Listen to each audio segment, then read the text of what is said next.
والسلام علیکم ورحمۃ اللہ وبرکاتہ۔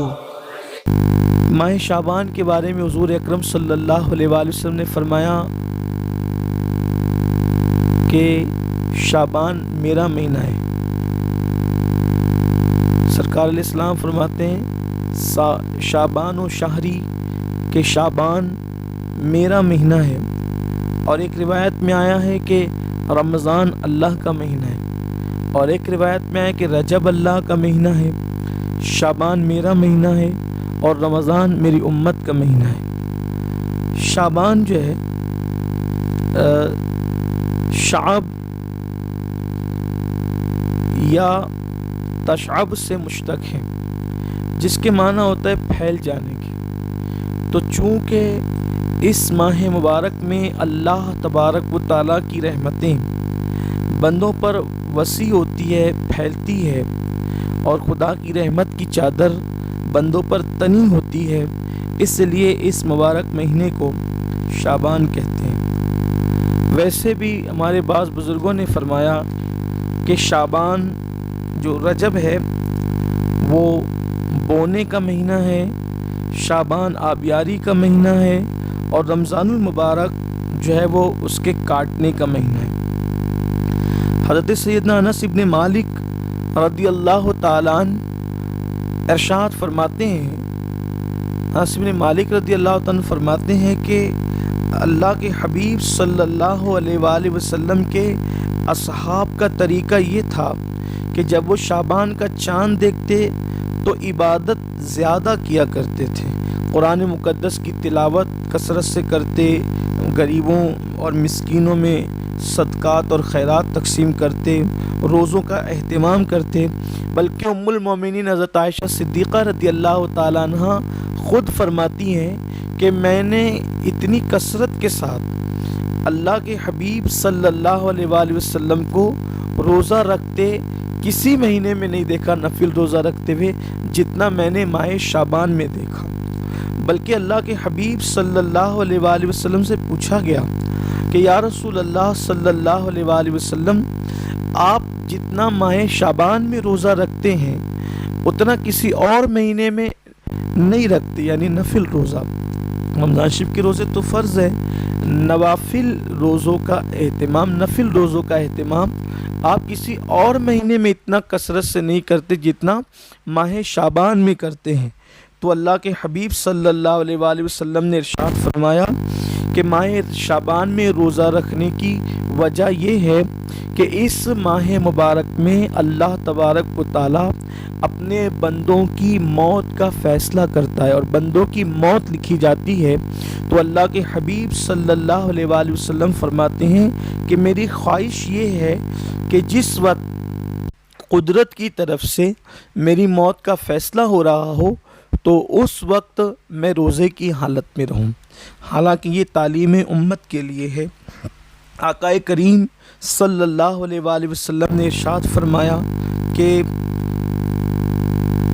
4 راتیں ایسی ہے، اور ایک روایت میں 5 راتوں کا ذکر ہے، کہ جس میں عبادت کرنے والوں کے لیے اللہ تبارک و تعالیٰ نیکیوں کا دروازہ کھول دیتا ہے۔ اور ایک روایت میں یہ بھی آیا ہے کہ 5 راتیں ایسی ہے کہ اگر ان میں بندہ عبادت کرے تو اللہ تبارک و تعالیٰ اس دن، جس دن لوگوں کے دل لرزہ براندام ہوں گے، اس دن اللہ تبارک و تعالیٰ ان راتوں میں عبادت کرنے والوں کو جو ہے وہ وحشت سے، گھبراہٹ سے سکون اور اطمینان عطا فرمائے گا۔ وہ 5 راتیں یہ ہے: عید الاضحیٰ کی شب، یعنی کہ شوال کی پہلی رات، جسے ہم چاند رات کہتے ہیں، عید کی چاند رات۔ اسی طرح عید الفطر کی شب، یعنی کہ پہلی شوال، جسے ہم عید کی چاند رات کہتے ہیں۔ اسی طرح عید الاضحیٰ کی شب، جسے ہم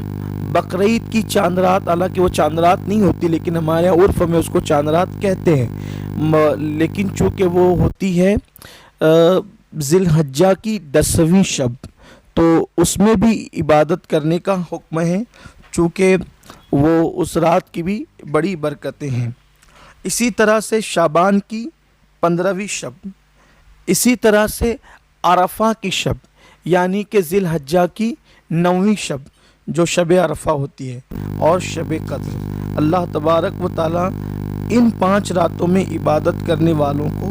جو ہے وہ صلہ دیتا ہے کہ جب سب لوگوں کے دل قیامت کے دن لرزہ براندام ہوں گے تو اللہ تبارک و تعالیٰ ان راتوں میں عبادت کرنے والوں کو وحشت اور گھبراہٹ کے اس دن سے محفوظ فرمائے گا۔ شب برات میں جو لوگ عبادت کرتے ہیں تو ان کے لیے یہ خوشخبری سنائی گئی ہے کہ یوں تو ہر رات اللہ تبارک و تعالیٰ اپنے بندوں سے فرماتا ہے رات کے آخری پہر میں کہ میرے بندوں مجھ سے جو مانگنا ہے مانگ لو، لیکن شب برات کی خصوصیت یہ ہے کہ شب برات میں جیسے یعنی سورج غروب ہوتا ہے اور شب برات کا آغاز ہوتا ہے، یعنی جیسے ہی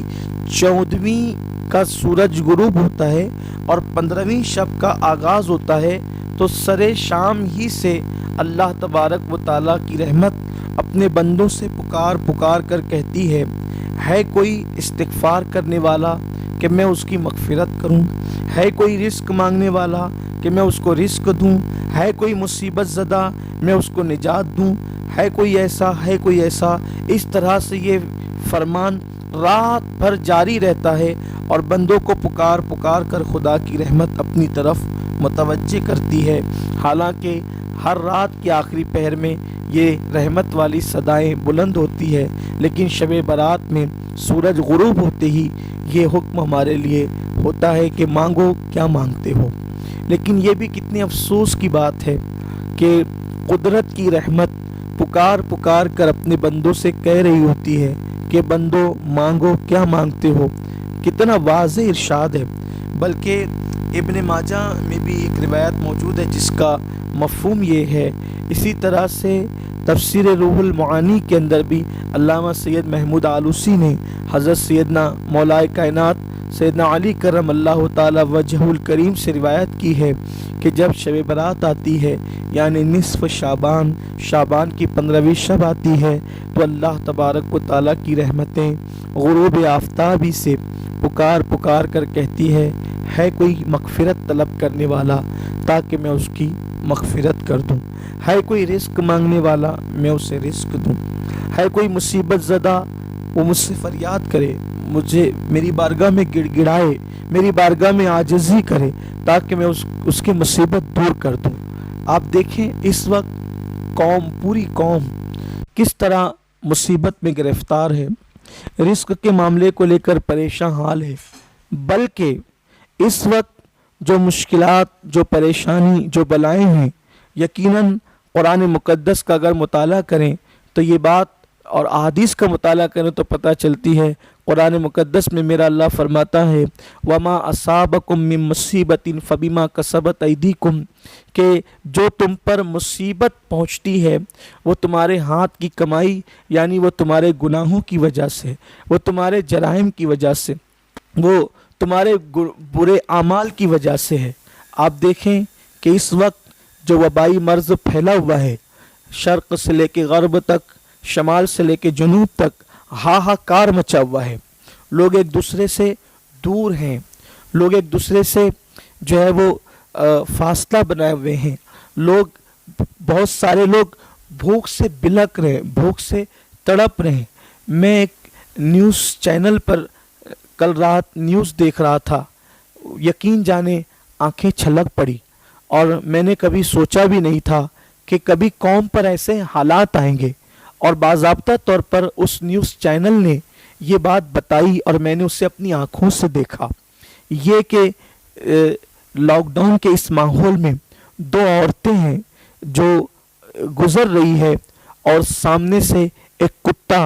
روٹی لے کر کے جا رہا ہے، اور پھر وہ کتا منہ میں روٹی پکڑ کے لے جاتا ہے اور وہ کتا روٹی چھوڑ دیتا ہے، تو وہ عورتیں اس کتے کو بھگا کر کے خاموشی سے ادھر ادھر دیکھ کر